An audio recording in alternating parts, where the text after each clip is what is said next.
যখন সুখ আসে তখন সে আপনার পরীক্ষা নেয় যে আপনার মধ্যে অহংবোধ জাগ্রত হয়নি তো।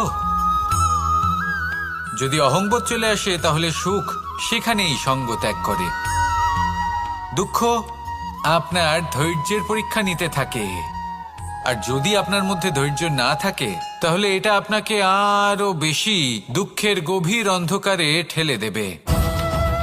সেখানে শক্তি পরীক্ষা নেয় আপনার বিনম্রতার।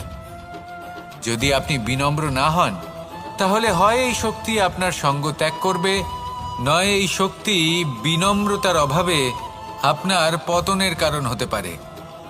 এই সংসারে যে কোনো ব্যক্তি যিনি এই পরীক্ষায় উত্তীর্ণ হয়ে থাকেন, এই জীবনে তিনি সাফল্য লাভ করেন। আসুন আমার সাথে ভালোবেসে বলুন, রাধা রাধা।